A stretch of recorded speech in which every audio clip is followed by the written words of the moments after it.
Michael, you've read the book. I have read the book. You didn't read that one, though. No, actually I wrote this one. I didn't have to read it. You didn't have to read it. I try not to. I didn't have to read it either, but I did. Actually, do you read your books after they're published? Oh, that's a good question. Hang on a second. Uh-oh. Hello everyone, and welcome to Better Reading Book Club. Tonight I'm joined by the lovely Caroline Overington, who I think is going to be cheeky and rowdy, and Michael Robotham, who's probably not going to be as cheeky and rowdy as Caroline. What? He was worse. Very serious. We're here to talk about My Brilliant Friend by Elena Ferrante. It's the first book in the Neapolitan series, and I've got to say, I'll be up front, I devoured it. I loved every word of it. I think it's about everything, and I think it's about nothing. I felt like it was banging my head against it. Because everyone kept saying to me, you have to read it, you have to read it, it's so amazing, you have to read it. And it took me forever to get into it. But then, when I was like maybe a third of the way through, suddenly I'm like this. I just couldn't read it fast enough. Yeah. But it took forever, I thought, to get going. You know, we've had a lot of comments from our readers to say that they felt the same way. But persevere. I mean, I devoured book 1 and I devoured book 2 even more. And book 3 is even better. And I haven't read book 4 yet. Michael? Actually, I didn't need too long to get into it all. I mean, no, I did. I really enjoyed it. I From the first page? No, because I love the story of the really young, when they're very young children. I actually am a real suckerist, but I suppose I go straight. A suckerist? No, I'm a sucker for books. I'm sorry, I'm a sucker for books. Yeah, I'm going to say that deal with childhood, because I go straight to 15 autobiographies for people, and I was always fascinated by their childhood when they were very young. They always talk about, it's the first 7 years are the most influential. And so I loved these two women, when they were 6 years old. Yes. And if anything, there were a couple of bits in where it slowed halfway through. I love the book as a whole. Look, there were scenes early on, like for example, everybody's read the doll scene. Like everybody's read the scene where the dolls disappear in the first, 10 or 15 pages, where you really do think, wow, that's extraordinary. But then there was just like so much stuff. Like there is so much stuff. I want to start with. So we've got the Australian edition here, and there's some quotes at the front. And can we talk about the different covers? We can, but first we're going to talk about the book, and I love this. I just love this quote. Palatial and heartbreaking beyond measure. The Neapolitan novels seem less written than they do revealed. That really rang true for me. One simply surrenders, and I felt that when I was reading, I simply surrendered. They're bound to be acknowledged as one of the most powerful works of art in any medium of our age, and this is by an author called Gideon Lewis Krauss. But I felt that too. I felt that when I was reading it, that it actually wasn't a novel. I was just in somebody's life, in somebody's narrative. Now, firstly, let's just give our readers an overview. What's it about? Well, look, if I had to describe it, I would say it is, as you say, the revealing of a friendship between two little girls who grow into early womanhood, at least in this first volume. And we know that in the 4 books, we're going to follow them through their lives. And we know that because the earliest pages, they're already in their 60s, or is it even early 70s, and she's reflecting back on her life. But this book is just until the age of 16. That's right. It's where so it's narrated by Elena, and it's fiction. And we don't know Elena Ferrante is an author. We don't know who she is. And some people are speculating that it could be autobiographical. I don't know. But it's about the friendship of Elena and Leela.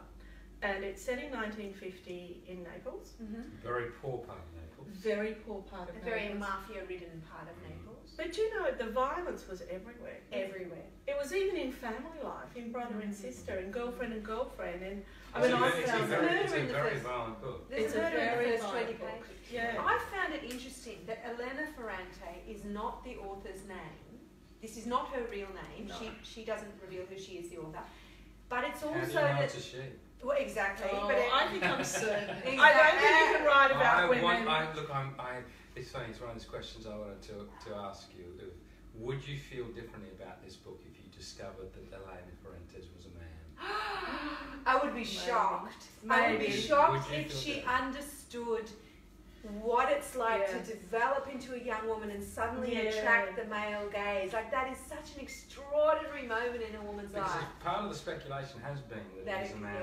But that's been such sexist speculation too, because it's been like, never could a woman write so many books as great as these. You know, there's been a little bit... no, but I could look the other way, and there's sort of, again, you could say, well, never could a man understand a young woman coming of age like this. You know, and it's an interesting area, because I've written novels from a female perspective, you know, and it's almost seen as, well, no, you're not allowed to do that. But I think you are, but I do think that this is about female friendship, warts and all, and I think that, you know, I mean, it's pimples, it's periods, it's you know, I think for me, I would be very surprised. But what if you were like Michael and you lived in a home where you have a wife and 3 daughters? Like, you know women intimately. Yeah, but you don't know women and girls. You don't know how you feel when, you know, I mean, a male can't describe the feeling of...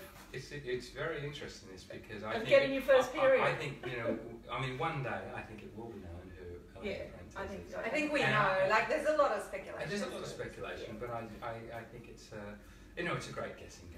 I want to read you this. Because, do you know, I mean, I don't know if you guys know this about me, but I love good endings, I love good stories. I want everything to be good. I want the girl to get the boy. I just always want things to be perfect. In life or just in books? In everything. In film, in books. I really love good endings, I really do. And then this, to me, was the first hint that it's not going to be as Jane Austen-esque as I thought it would be. I feel no nostalgia for our childhood. It was full of violence. Every sort of thing happened at home and outside every day. But I don't recall having ever thought that the life we had there was particularly bad. Life was like that, that's all.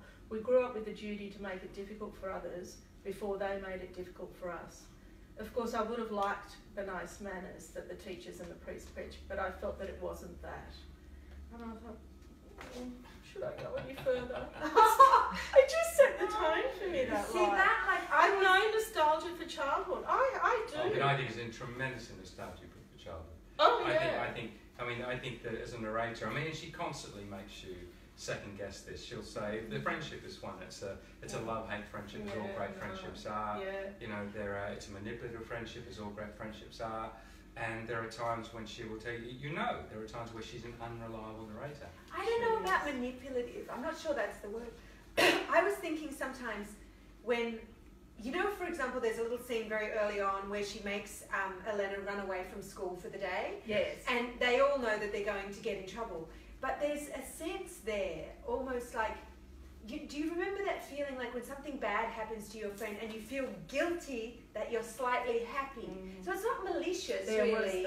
But she felt kind of like she could see that Leela was like a little bit happy that she was in trouble, and that felt like a really uncomfortable feeling. Going back to this relationship, that whole idea where Elena goes on through school, whereas Leela doesn't go on through school. Yeah. Yet even after Elena goes on, Leela will study the books because she knows she's better. She wants to prove she's better. Yeah. She's competitive, obviously. Oh, she is. She wants to prove she's better. And at times, you're thinking, is it out of vindictiveness? Is it because she not just give any credit at all to Elena? Or is she, I don't think she gives her credit at all. Let me just interrupt for a minute. Have we got any comments and questions? Mm-hmm. Sylvia asks Sylvia says, the idea that this was written by a man is preposterous. What do you think about that? So Sylvia is one of our readers who is right now typing in Facebook comments. So if you've just joined us, I'm here with Caroline Overington, Michael Rowbotham. We're talking about My Brilliant Friend by Elena Ferrante, and we're taking comments from you. Comments or questions. So Sylvia reckons it's preposterous. Yeah, I'd say I'd have to agree with Sylvia. I'd have to agree with Sylvia. Sylvia, you are on the money. I think it is absolutely preposterous. I think Sylvia is almost certainly right, but I think it would be, I throw it out there as being quite an interesting sort of thing to talk about, as to whether we would look at the book differently.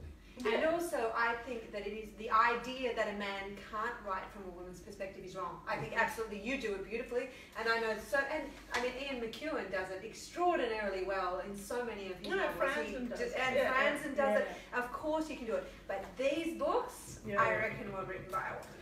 So shall we take another question? Yvonne says the lifelong friendship consolidated in a tough childhood was wonderful, credible. You could feel elements of your own childhood in there. I think this provided a strong tug. Would you agree? Yeah, I would agree with that. The tug was to keep reading because you want to know what happens with this friendship. And, well, I mean, we won't talk about the end there, but even that. The end. I mean, that's the thing. I would not. No, let's not We talk can't about talk the end. about the end, but Let's I not. just cannot. Actually, I want to sort of talk about this idea because it is.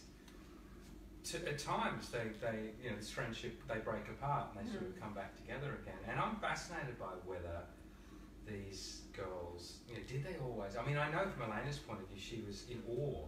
I mean, to me, at times, Elena, and I'm sorry to be rude, was like this sort of the designated ugly fat friend the girls spoke to have because Lena was so beautiful, and Elena was just. But she wasn't always beautiful. Like before they hit puberty, it was Elena that was attracting the male gaze, and Leela was this kind of sunken, stick-like, unattractive. But then she enormous personality, though. And she was bright. And she was fearless. And fearless, and she would, she'd hold knives to the throats of people. Yeah, exactly.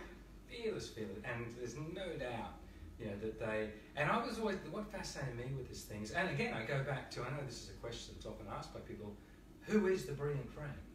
That's a good question. Because I know that at some point it's Leela that uses the term, you are my brilliant friend. But who is the brilliant friend? I always thought of Leela as the brilliant friend. Yeah, see, I think so too. What did you think? What, that she was a brilliant friend to Eleanor? Well, no, I think Leela is the brilliant friend of Eleanor in the title. Yes, I think that's But actually in the book, Leela says to Eleanor, you are my brilliant friend. Yeah, right. Well, I think neither girl, I think Leela more so couldn't live her life without Eleanor. I don't think her life, I think, would have been a lot more dismal. Because I would go the other way. I'd go the other way. Really? I would go the other way. I think Elena she has all the opportunity, of course, but she doesn't have the spunk and the spirit and the grit. But she has the common sense. She is the consciousness of the other. She is, she's the voice of reason. She is. But I like a scrapper. I like someone who's. Well, maybe you're Leela. Because women are like, am I an Leela? Am I an Elena? That's true. And I think Leela is the one that pushes Elena, pushes her out of her comfort zone, says you can be so much more. You don't have to be in this community. You don't have to live the lives of somebody. You can be, But she wasn't so much more. But in a sense, Leela was never going to have the money to be able to go off to school. She was poor. Elena knew that the best she could do. Leela knew the best she could do was to marry well, whereas she thought, Elena, you can get out of this life. You can get out of this, but education is the way you'll do it. That's why you have to be the one that passes. That's why Leela tried hard to make sure that Elena passed those exams. Got through the next level, because you're going to get out. Yeah, exactly. But I'm going to have to make the best. Let's take another question or comment. Susan asks if you think the friendship was a healthy one. That's a good question. Yeah. Are friendships healthy? I don't know. I mean, I think they were good for each other and I think they were bad for each other. But I think they were codependent in a way. Look, female friendships are so complicated and wonderful. I think definitely it's a healthy friendship, definitely. I don't think that just because it's so raw and so open and so honest about friendship, just because she's able to admit in this book, sometimes you are annoyed when your friend does really well, makes it a bad friendship. I think that's just really honest. I mean, sometimes we do look around and see other people doing better than us, and we're not pure enough in our hearts to just be wholly happy for them. It's and like a little part of you dies inside. And I think it's okay to admit that. It's okay to admit that sometimes you're jealous and sometimes you feel wretched and sometimes you feel like you wish it was happening to you and not to them. And sometimes you feel overwhelming love. Yes. I think the love in a friendship is so different to romantic love, and it's so different to love of siblings or parents or children. It's a different kind of standout love. But do you know what I think is really interesting too in terms of friendship is I think you get different things from different friends. But with these two girls, they just expected everything of each other, and I found that a bit overwhelming at times. But didn't you get the feeling like, honestly, if I asked you, would each and either of them die in a ditch for each other? I'm not in any doubt. I think if Elena was in trouble tomorrow, Leila would be the first one there, and if Leila was in trouble tomorrow, Elena would come racing over the hill. Yes. Whatever else may have happened, they have got each other's back. Even at the start of the book, when we're looking, 60 years down the track, and she's gone missing, she's kind of dismissive of it. Oh yes, she'll be fine. She'll come back. She's Leila's being Leila, but she's actually secretly very worried about it, isn't she? Secretly worried, and secretly, I think, a little annoyed. And a little annoyed. A little annoyed. Do we have another question? Yeah. Or comment? Yvonne felt that the setting in Naples was very close and felt very familiar. Did you find that? Yeah, gosh. I mean, I thought it had a real sense of place, obviously, and I've been to Naples, but that really it was so.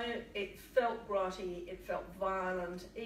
I don't even think the family life seemed to be sacred. It all seemed to be intertwined. I think it was that idea. It was such a small part, in the outskirts of Naples there. The idea that these girls, when they ran away from school that day, had never been to the beach. Yes, that was a great scene. Never been, and even though they lived in Naples and it wasn't that far Have away, you it was on the been there? coast. I've never Yes, been. I've been to Naples, been and the Vesuvius is the hovering presence over Mount Vesuvius, over the And whole did city. it read real Absolutely, to you? but in the poorest parts of it, and the idea that really the breadth of their existence was just a few streets, and it's the families. I mean, in the end, without mentioning the ending, all these girls end up marrying one of the boys. It's the grocer or the carpenter or whatever, the shoemaker. That this was a village within a city. So this is a sprawling metropolis, Naples, and yet they lived in this tiny and rarely ever went outside of it.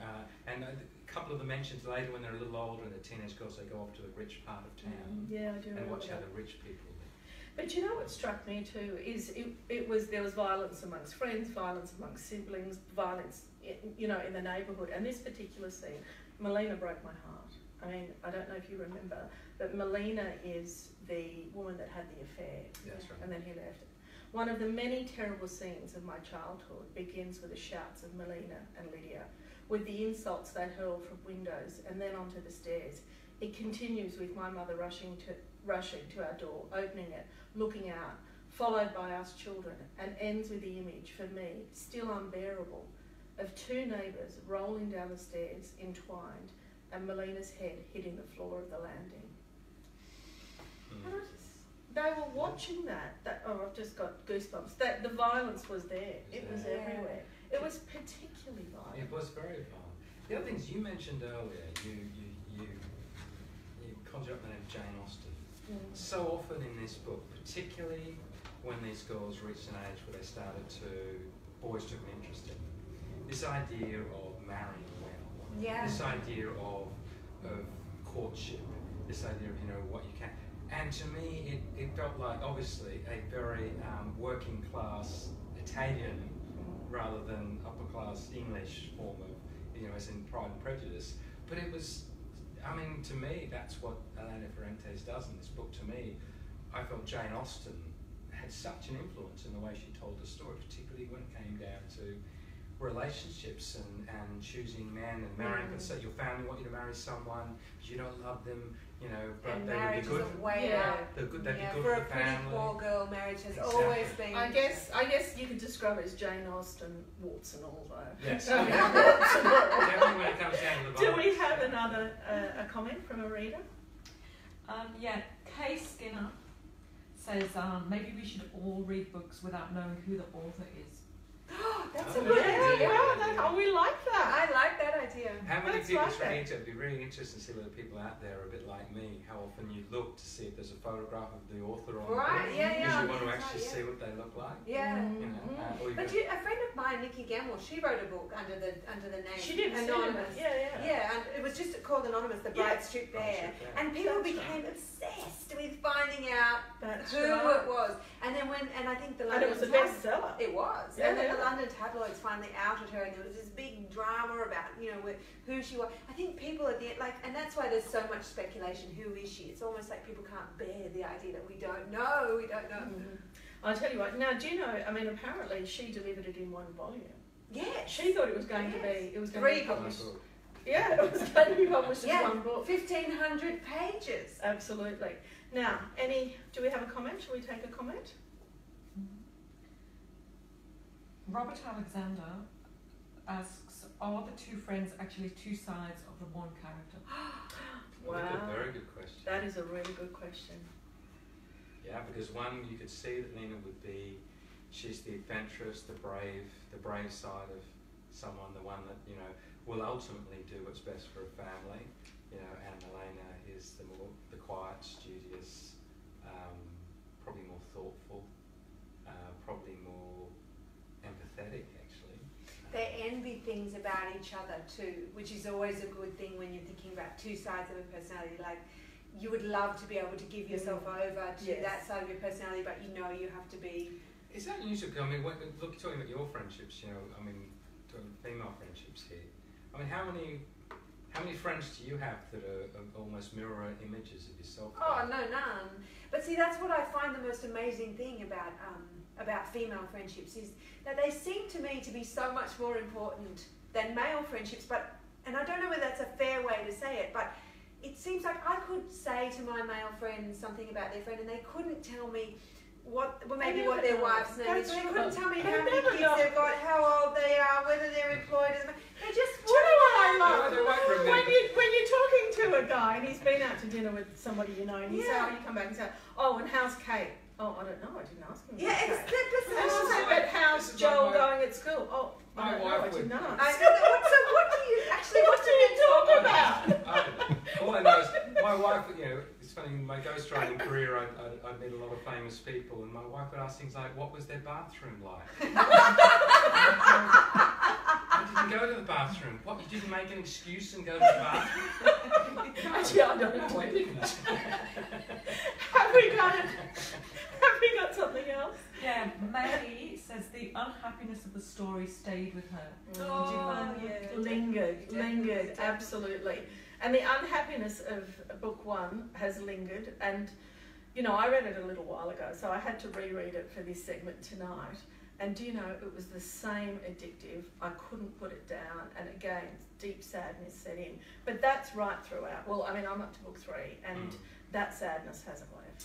And you know, I was just thinking to myself, when you get to the end, and we won't give away the end, it's all very, very sad, and then that last couple of pages are so shocking, and for reasons you can't quite explain. Like, even when, like, it's because it's kind of nothing. It's nothing, but it's still so shocking. This is why I go back again to the Jane Austen reference, because there are times when, you know, that her Pride and Prejudice was a book of manners, really. Not a great deal happened, and yet you get so bound up in the smallest things of what it means. That's exactly what this is. That's what it does. Yeah, what the tiniest things mean.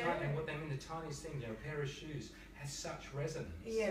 It can mean so much. But do you think, I thought about that too, because I really do think that for me, you know, and as I said, I'm only up to book 3, but they're about everything and nothing. But then I think, but maybe is life about that? Maybe it's all about everything and nothing.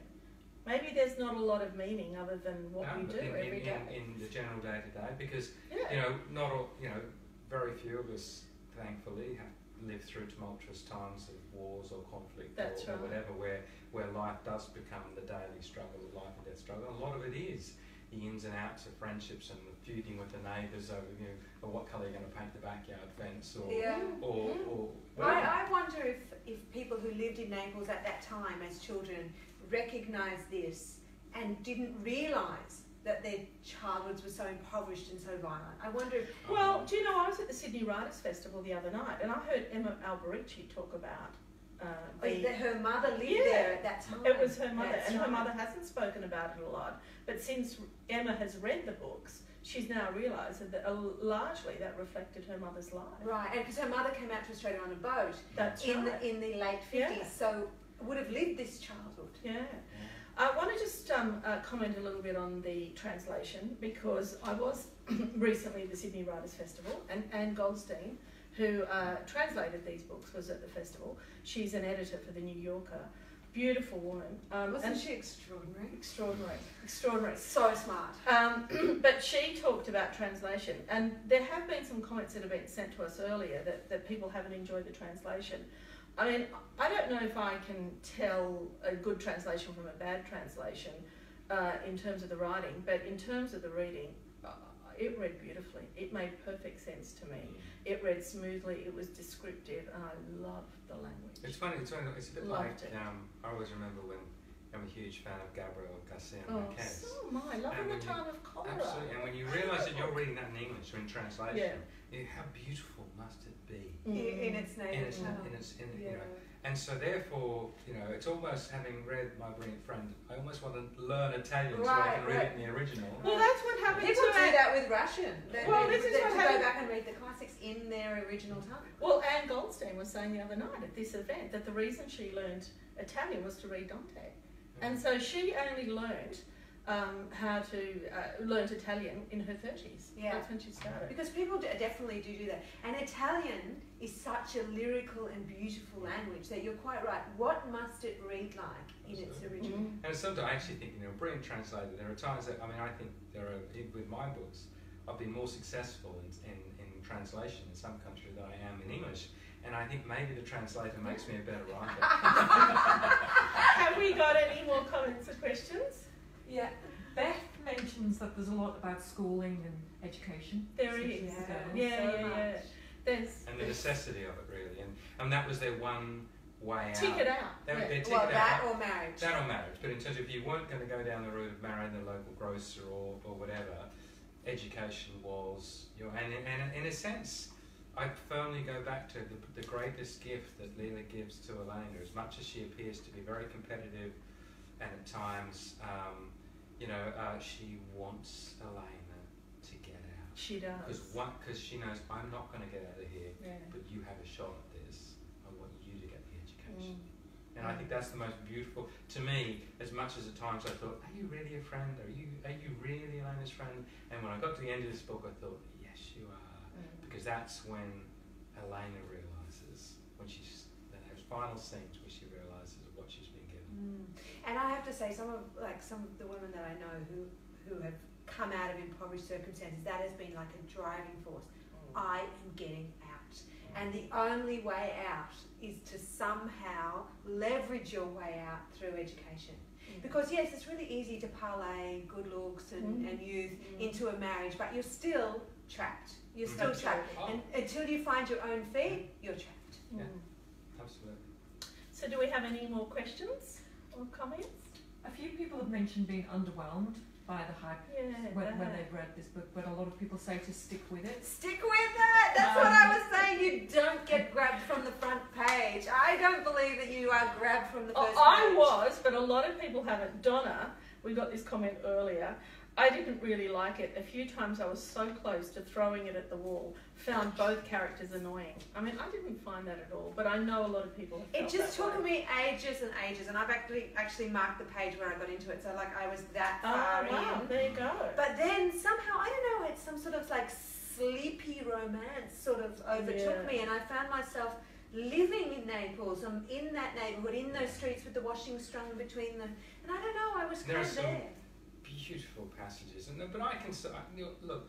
There are a lot of people that I know that would read this, and they expect sort of action, and they want conflict, and there is conflict in this book, but they want conflict that's more overt. They don't want the subtle conflict. That's right. It's low lying. Yeah. Now listen, I think we're going to leave it at that.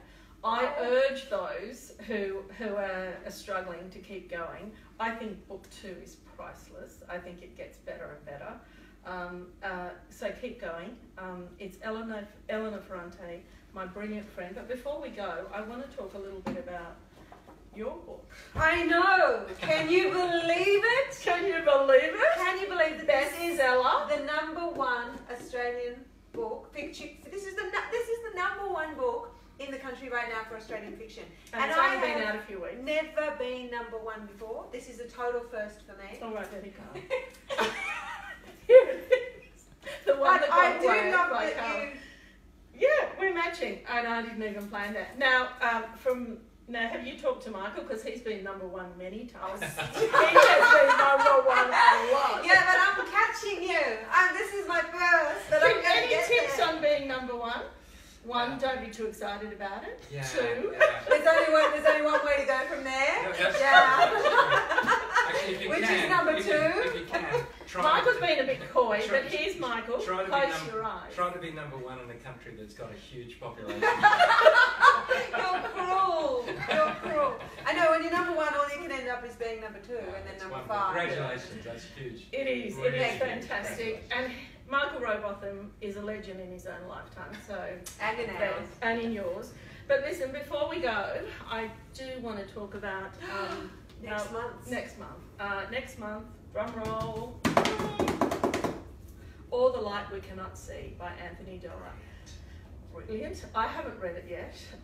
Our staff have read it. It has come highly recommended by you, the reader. We've seen many comments about this, and it's because of you we have chosen this book as our next book club book. So it will be our June book.